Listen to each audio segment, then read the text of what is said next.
দিলেন।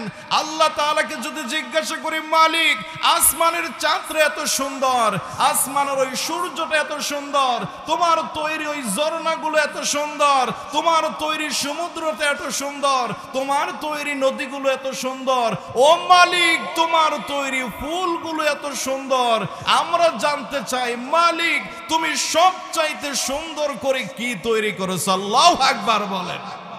আল্লাহ রাব্বুল আলামিন ডাক দিয়ে বলেন, বান্দারে তোমরা জানতে চাও আমি আল্লাহ তাআলা সবচাইতে সুন্দর করে কি বানাইছি? তাহলে তোমরা শোনো, আমি আল্লাহ রাব্বুল আলামিন তোমাদেরকে বলে দিচ্ছি, লাকাদ খালাকনাল ইনসানা ফি আহসানি তাকওয়িম। আমি আল্লাহ রাব্বুল আলামিন সবচাইতে সুন্দর করে মানুষকে তৈরি করেছি। চিল্লায়ে বলেন আল্লাহু আকবার। তাহলে আল্লাহ তাআলা সবচাইতে সুন্দর করে বানাইছে কাদেরকে? কথা বলে না। এখন যদি আমরা আল্লাহ তাআলাকে জিজ্ঞাসা করি, মালিক আমাদেরকে এত সুন্দর করে বানাইলেন, এত সুন্দর সুন্দর নিয়ামতগুলো আমাদেরকে দিলেন, ও মালিক আপনি কেন আমাদেরকে তৈরি করলেন? আল্লাহ রাব্বুল আলামিন আমাদেরকে জানিয়ে দিবেন, ও দুনিয়ার মানুষ শোনো, ওয়ামা খালাকাতুল জিন্না ওয়াল ইনসা ইল্লা লিয়াবুদুন। আমি মানুষ এবং জিন জাতিকে তৈরি করেছি শুধুমাত্র কেবলমাত্র একমাত্র আমি আল্লাহ তাআলার গোলামি করার জন্য। চিল্লায়ে বলেন আল্লাহু আকবার। সুতরাং আমরা গোলামি করব কার? কথা বলেন, গোলামি হবে কার? এজন্য আমরা সূরা ফাতিহার ভিতরে প্রতিদিন বলি, ইয়াকা না'বুদু ওয়া ইয়াকা নাস্তাঈন। আমরা প্রতিদিন বলি, হে মালিক আমরা আপনার ইবাদত করি, শুধুমাত্র কেবলমাত্র একমাত্র আপনার ইবাদত করি। আমরা দুনিয়ার কোনো মানুষের কাছে সাহায্য চাই না, আপনার কাছে ইবাদত করি, আপনারই গুণগান করি, আপনারই প্রশংসা করি, আপনার কুদরতি কদমে সেজদা করি। ও মালিক একমাত্র শুধুমাত্র কেবলমাত্র আপনার কাছেই সাহায্য চাই। সুবহানাল্লাহ পড়েন। আমরা কোনো মানুষের কাছে সাহায্য চাইবো না। সাহায্য যদি চাইতেই হয় একজনের কাছে চাইবো, তিনি কে? আল্লাহ। দিল্লির বাদশাহ সম্রাট শাহজাহান, নাম শুনেছেন? সম্রাট শাহজাহান মসজিদের ভিতরে ইবাদত করে।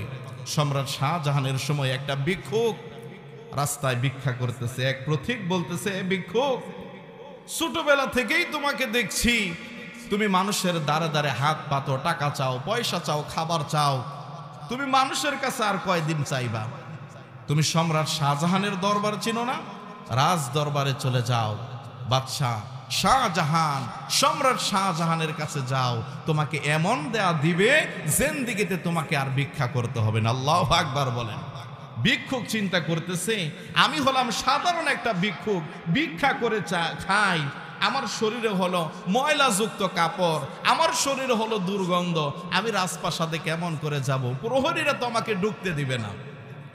ওই লোকটা ডাক দিয়ে বললেন, না ভিক্ষুক, দুপুর বেলায় তুমি রাজ দরবারের মসজিদে চলে যাও, গিয়ে দেখবা সেখানে সম্রাট শাহজাহান আল্লাহ তাআলার ইবাদত করার জন্য নামাজ পড়তে আসে। চলে গেলেন, গিয়ে দেখে মসজিদের একটা কোণায় একটা লোক নামাজ পড়তেছে, আর ভিক্ষুক দরজার পাশে দাঁড়িয়ে আছে।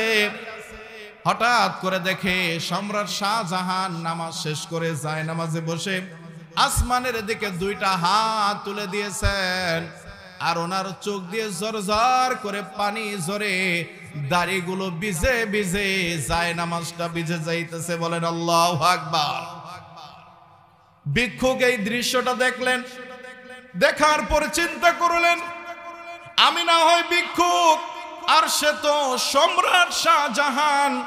আমি মানুষের কাছে হাত পাতি, কিন্তু সে এত বড় একজন সম্রাট হওয়ার পরেও সে না জানি কত বড় সম্রাটের কাছে হাত পেতেছে।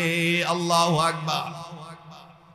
ভিক্ষুক দাঁড়িয়ে আছে, সম্রাট শাহজাহান নামাজ শেষ করে মুনাজাত শেষ করে ডানে বামে সালাম ফেরানোর পরে মসজিদ থেকে যখন বের হন, ভিক্ষুক সালাম দিলেন, আসসালামু আলাইকুম, এই বলে যখন চলে যায়, সম্রাট শাহজাহান চিন্তা করে ভিক্ষুকের মতো দেখা যায় কি ব্যাপার, কত মানুষ আমার কাছে কত কিছু চায়, কিন্তু এই ভিক্ষুক কিছু না চেয়ে চলে যাইতেছে, কারণ কি? ডাক দিলেন, হ্যাঁ ভিক্ষুক শোনো, কি ব্যাপার, কিছু না চেয়ে চলে যাইতেছে কেন? ওই ভিক্ষুক ডাক দিয়ে বলেন, ও সম্রাট শাহজাহান, আমার হেদায়েতের দরজা আল্লাহ তাআলা খুলে দিয়েছেন, আমি জানালা দিয়ে তাকায় দেখলাম আপনি এত বড় একজন সম্রাট, আপনি নামাজ শেষ করে আপনি আসমানের দিকে দুইটা হাত তুলে চোখের পানি ছেড়ে দিয়ে কাঁদতেছেন, আমি আপনার কাছে কি চাইবো? এ সম্রাট শাহজাহান, আমার হেদায়েতের দরজা খুলে গেছে, আজ থেকে তওবা করতেছি, দুনিয়ার কোন মানুষের কাছে হাত পাতবো না, যার কাছে সমস্ত রাজা বাদশাহ সমস্ত ধনী মানুষ দুনিয়ার সবাই হাত পাতে, আজকের পর থেকে আমি ভিক্ষুক ওই মাওলার দরবারে হাত পাতবো। হেদায়েত দেওয়ার মালিক কে? কথা বলেন, হেদায়েত দেওয়ার মালিক কে? সুতরাং ওই আল্লাহর কাছে সাহায্য চাইতে রাজি আছেন তো ইনশাআল্লাহ? আল্লাহ রাব্বুল আলামিন বলেন, এ দুনিয়ার মানুষ শোনো, কুল্লু নাফসিন যায়িকাতুল মাউত, প্রত্যেকটা মানুষের, প্রত্যেকটা প্রাণীর একদিন মরণের স্বাদ গ্রহণ করতে হবে, ভোগ করতে হবে, এটা বিশ্বাস করেন তো? বিশ্বাস করেন? আল্লাহ রাব্বুল আলামিন এরপরে বলেন, ওয়া ইন্নামা তুওয়াফাউনা উজুরাকুম ইয়াউমাল কিয়ামা।